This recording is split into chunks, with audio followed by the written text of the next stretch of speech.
Hello everyone. Last class के अंदर हमने सेल स्ट्रक्चर पढ़ा था एक्टोकार्पस का, जिसे एक बार अभी डायग्राम से देख लेते हैं कि किस तरह से दिखता है, रिकॉल कर लेते हैं एंड देन हम रिप्रोडक्शन एंड ग्रोथ की तरफ पढ़ेंगे। तो अगर इसका डायग्राम देखा जाए तो सबसे पहले इसकी सेल वॉल जैसे 2 लेयर्ड होती है,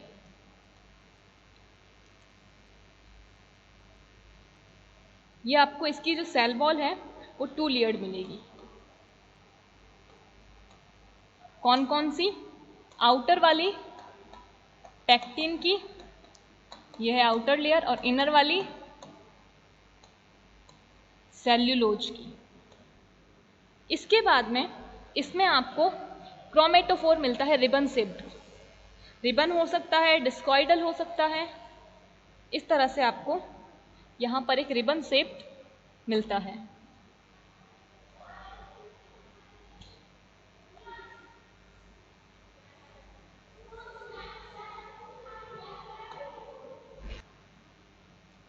इस तरह से पूरे में रिबन शेप्ड फैला हुआ रहेगा।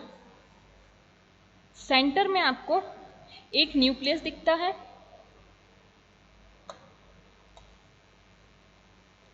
ये है इसका न्यूक्लियस। इसके अलावा क्रोमेटोफोर के पास में क्या होते हैं? पायरेनॉइड प्रेजेंट होते हैं। यहां पर आपको पायरेनॉइड मिलते हैं क्रोमेटोफोर के अंदर।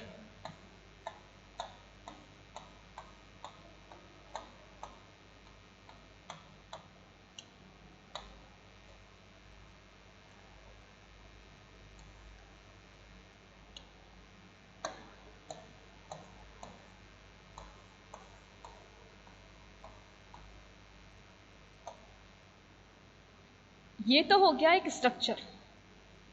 और ज्यादा देखें, ये यहां पर रिबन शेप्ड है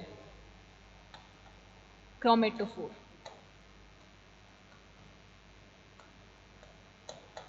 कुछ सेल के अंदर आपको डिस्कॉइडल भी मिलता है, तो उनके अंदर आपको स्ट्रक्चर कुछ इस तरह से मिलेगा।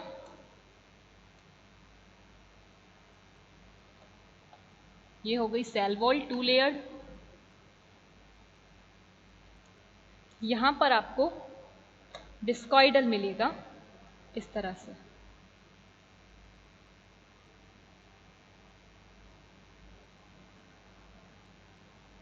सेंटर में न्यूक्लियस होगा,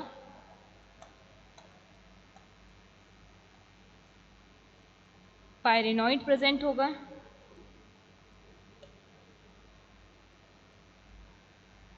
एक सेकेंड, इसे इस कलर से बना देते हैं।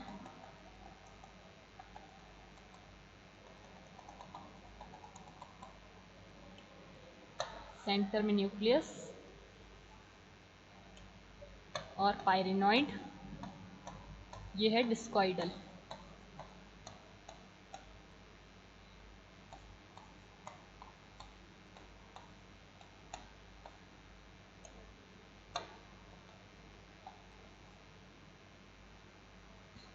तो याद रखिएगा, ये है न्यूक्लियस, सेंटर में ये है क्रोमेटोफोर्स, यहां पर ये है क्रोमेटोफोर। इसके अलावा ये है पायरेनॉइड,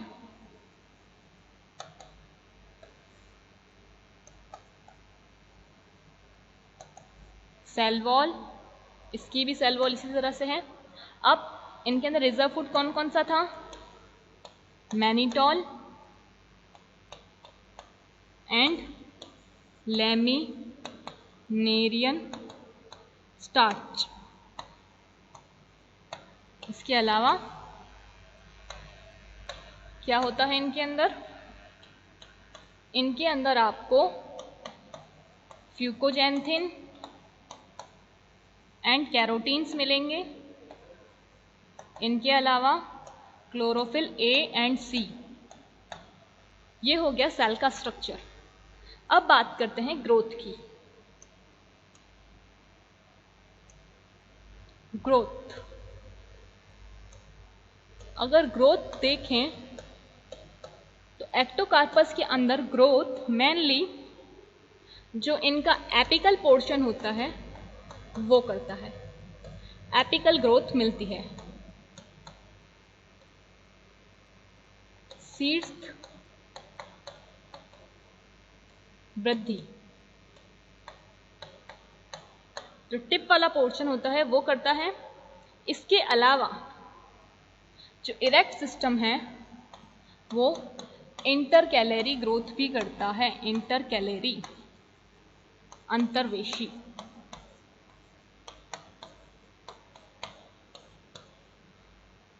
तो ये बात हो गई ग्रोथ की। अब बात करते हैं रिप्रोडक्शन। तो आपको जो ध्यान रखना है वो मेनली किस किस पे ध्यान रखना है कि सेल स्ट्रक्चर कैसा है, कौन सा, अगर छोटे छोटे पॉइंट्स जो हैं जैसे कि फूड कौन सा मिल रहा है, रिजर्व फूड कौन सा है, सेल वॉल कैसी है, हैबिटाट कैसा है, एक दो स्पीसीज के नाम एंड ग्रोथ एपिकल। रिप्रोडक्शन में आपको बहुत ज़्यादा इसके अंदर एक नई चीज़ मिलेगी, दैट इज, देखिए रिप्रोडक्शन इनमें असेक्चुअल भी होता है एंड सेक्चुअल भी होता है, लेकिन जो असेक्चुअल रिप्रोडक्शन है इसमें आपको वेरिएशन मिलती है। क्या वेरिएशन मिलती है? इसमें आपको स्पोरेंजिया बनेगी। पहली चीज असेक्चुअल के अंदर क्या बनेगी? स्पोरेंजिया, बीजाणुधानी। एक बनेगी यूनिलॉक्यूलर और एक बनेगी प्लूरीलॉक्यूलर। यूनिलॉक्यूलर स्पोरेंजिया में क्या होता है, जितने भी स्पोर्स हैं सारे स्पोर्स, जितने भी का मतलब all spores present in a single locule या चैम्बर, इस तरह से कि ये स्पोरेंजिया है, इसमें ये सारे स्पोर्स प्रेजेंट होंगे आपस में, पूरी ये फिल रहेगी और ये सारे यहाँ पे प्रेजेंट रहेंगे। और जैसे ही इनकी ये वॉल टूटेगी, ये सारे ही म्यूसिलेज, इस लॉक्यूल के अंदर क्या होगा, म्यूसिलेज फिल होगा, उसके साथ में ये बाहर आ जाएंगे। तो ये है पूरा का पूरा इस तरह से बाहर आ जाएंगे। और जिस म्यूसिलेज के अंदर क्या होंगे, बहुत सारे स्पोर हैं या जू स्पोर, क्योंकि इनके पास क्या है, फ्लैजिला है, जो आपस में इस म्यूसिलेज से कनेक्टेड है। ये म्यूसिलेज इनके बीच बीच में प्रेजेंट है, तो ये आपस में चिपके हुए हैं। कुछ टाइम के बाद इनका ये म्यूसिलेज गायब होगा तो ये फ्री हो जाएंगे। तो समझ में आया आपको यूनिलॉक्यूलर का मतलब, कि इनमें आपको कोई अलग से चैम्बर नहीं दिख रहा है, सारे जितने भी जू स्पोर्स हैं एक ही लॉक्यूल यानी कि एक ही चैम्बर के अंदर आपको मिल रहे हैं। अब बात करते हैं प्लूरीलॉक्यूलर की। प्लूरीलॉक्यूलर के अंदर क्या होगा, प्लूरीलॉक्यूलर के अंदर आपको छोटे छोटे चैम्बर्स मिलेंगे, जितने भी स्पोर्स हैं, each स्पोर, हर एक स्पोर के पास उसका ओन चैम्बर होगा या लॉक्यूल होगा, खुद का एक चैम्बर होगा, कुछ इस तरह से।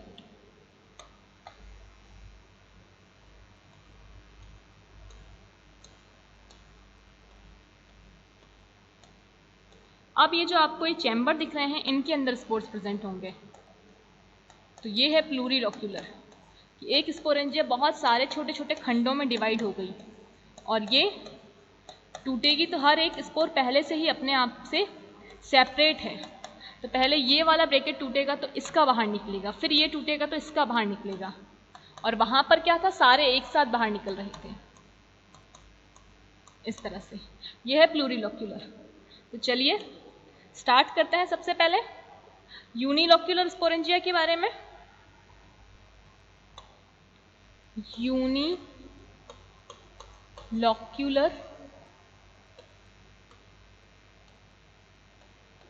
स्पोरेंजिया यूनिलोक्यूलर स्पोरेंजिया के अंदर सबसे पहले जो स्पोरेंजिया है, ये स्पोरेंजिया जो ब्रांच है उसकी एपिकल सेल या फिर सब एपिकल, टर्मिनल, एपिकल कह लीजिए या टर्मिनल, वो मॉडिफाइड होकर स्पोरेंजिया बनाती है। होता क्या है वो देखते हैं सबसे पहले। तो जैसे कि ये कोई एक ब्रांच है,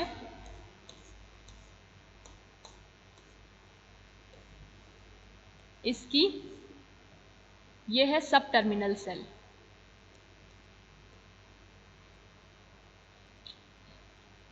इसके अंदर मॉडिफिकेशन होगा। क्या होगा? ये अपनी साइज इंक्रीज करेगी। अब ये जो स्पोरेंजिया है इनके अंदर आपको स्टॉक भी मिल सकती है एंड अनस्टॉक्ड भी मिल सकती है। स्टॉक का मतलब इस तरह से भी मिल सकती है या सीधे ही ऐसे भी मिल सकती है। व्रंथ प्रेजेंट होगा और यहां पर एब्सेंट होगा। तो सबसे पहले ये जो सेल है सब टर्मिनल, ये क्या करेगी? अपना साइज इंक्रीज करेगी। कौन सी सेल? ये वाली। एंड साइज इंक्रीज करने के बाद ये कुछ इस तरह से दिखेगी।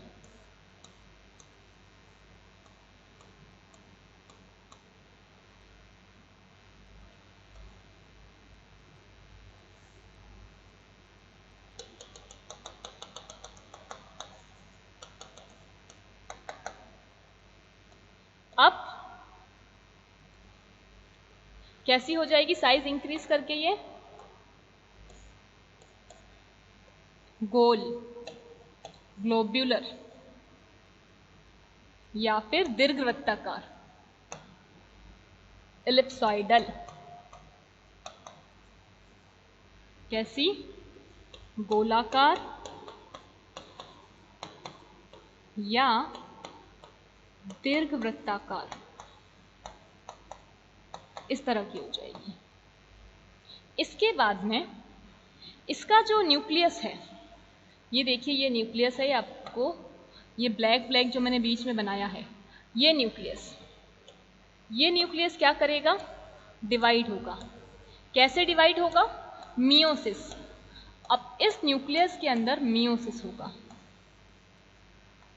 तो ये जो स्पोरेंजिया है इसका ये न्यूक्लियस डिवाइड होगा। कैसे? मियोसिस, अर्धसूत्री विभाजन, जिससे कि पहले 4 न्यूक्लियाई बनेंगे और बाकी तो कंटेंट ऐसा ही रहेगा। कितने बनेंगे मियोसिस से? 4 न्यूक्लियाई। उसके बाद होगा माइटोसिस न्यूक्लियस के अंदर।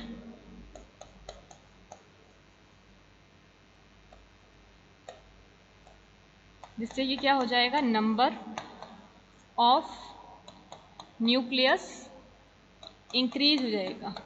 माइटोसिस का मतलब समसूत्री विभाजन, याद रखिएगा ये है समसूत्री, जिससे कि सिर्फ और सिर्फ नंबर इंक्रीज होता है, कंटेंट जो डीएनए का है वो नहीं बदलता है। ये है अर्धसूत्री। डीएनए का कंटेंट कैसा हो जाएगा? आधा। तो दैट मीन ये कैसी थी? 2n थी, अब कैसा हो गया? n। अब इनके अंदर जब नंबर इंक्रीज होगा तो ये सेल इस तरह से अपने चारों तरफ थोड़ा थोड़ा साइटोप्लाज्म इकट्ठा कर लेगी। तो बहुत सारे न्यूक्लियस हो गए।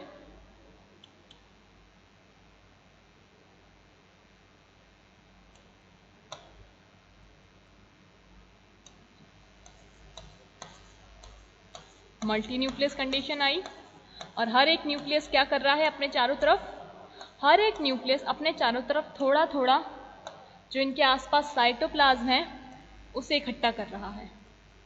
ये वाइट कलर का मैं इसलिए बना रही हूं ताकि आपको हौच पौच ना लगे ये। इनके पास सबके पास थोड़ा थोड़ा साइटोप्लाज्म है जो इन न्यूक्लियस को घेर रहा है चारों तरफ से।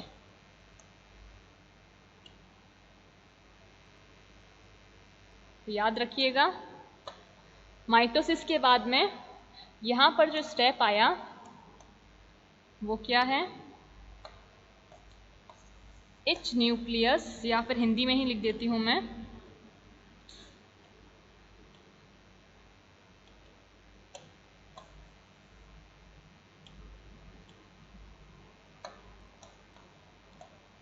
हर न्यूक्लियस अपने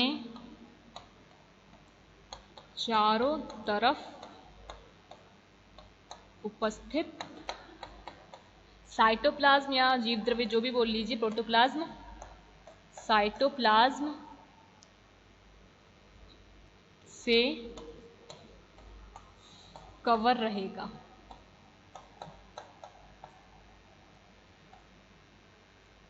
एंड देन इसके बाद में क्या होगा, ये जितने भी साइटोप्लाज्म से कवर न्यूक्लियस हैं इनके अंदर मेटामॉर्फोसिस होगा। मेटामॉर्फोसिस का मतलब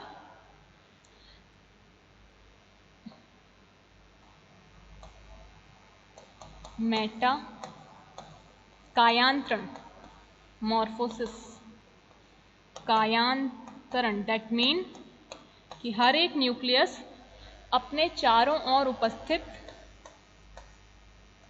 जीव द्रव्य को, प्रोटोप्लाज्म को क्या कर लेगा, जूस्पोर के अंदर चेंज कर लेगा।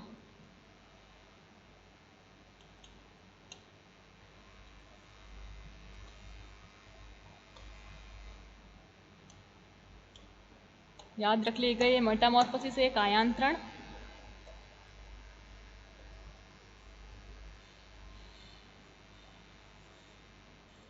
अब हर एक न्यूक्लियस जूस्पोर में कन्वर्ट हो जाएगा इस तरह से। क्योंकि ये जूस्पोर किससे मिलके बने हैं, इनके अंदर पहले क्या हुआ था, मियोसिस, इसलिए इन जूस्पोर को क्या कह सकते हैं, इन जूस्पोर को कहेंगे मियो जूस्पोर, मियो जूस्पोर। क्लियर हुआ यहां तक? और जो क्या क्या कंटेन करेंगे मियो जूस्पोर, हर एक मियो जूस्पोर के पास में क्रोमेटोफोर, न्यूक्लियस, थोड़ा सा साइटोप्लाज्म, फ्लैजिला 2 एंड एक आई स्पॉट होगा। ये हर एक न्यूक्लियस कंटेन करके रखेगा। यहां तक आई होप आपको समझ में आया हो। क्या करा हम, यहां पे ये डेवलप हो चुके हैं। कैसे हुए डेवलप, कि सबसे पहले ये जो एक ब्रांच है, इस ब्रांच की जो कोई भी एक सेल, टर्मिनल या एपिकल, ये क्या करेगी, अपना साइज इंक्रीज करेगी, और साइज इंक्रीज करने के बाद राउंड हो जाएगी, यानी कि या तो ग्लोबुलर शेप कर लेगी या दीर्घवृत्ताकार। ये किस तरह की है, ये इक्लिप्सॉइडल शेप है। इलिप्सॉइडल मतलब दीर्घवृत्ताकार, इस तरह से ओवल टाइप में कुछ ऐसे। इसके बाद में इसका जो न्यूक्लियस है ये रहा, वो क्या करेगा, मियोसिस करेगा, अर्धसूत्री विभाजन, जिससे कि 4 न्यूक्लियाई बन जाएंगे। ये रहे 1 2 3 4। अब इनके अंदर माइटोसिस होगा, समसूत्री विभाजन, जिससे कि नंबर ऑफ न्यूक्लियाई क्या हो जाएंगे, इंक्रीज हो जाएंगे। देखिए यहाँ पे 4 थे, अब यहाँ पे इतने सारे बन गए। अब हर एक न्यूक्लियस क्या करेगा, इसके पास में अब इनके जो साइटोप्लाज्म है, जो द्रव्य है, वो क्लीव होगा, विभाजित होगा, और हर एक न्यूक्लियस को क्या करेगा, घेर लेगा। देखिए इनके अंदर न्यूक्लियस पहले ही डिवाइड हो चुकी थी, जब साइटोप्लाज्म है वो डिवाइड हुआ और उसने हर एक न्यूक्लियस को चारों तरफ से घेर लिया, तो चारों तरफ उपस्थित हो जाएगा साइटोप्लाज्म। अब इनके अंदर होगा मेटामॉर्फोसिस, कायांतरण, जिससे कि इनके दोनों तरफ, मतलब इनके पास 2-2 फ्लैजिला डेवलप हो जाएंगे, और ये जो छोटे छोटे न्यूक्लियस प्लस साइटोप्लाज्म।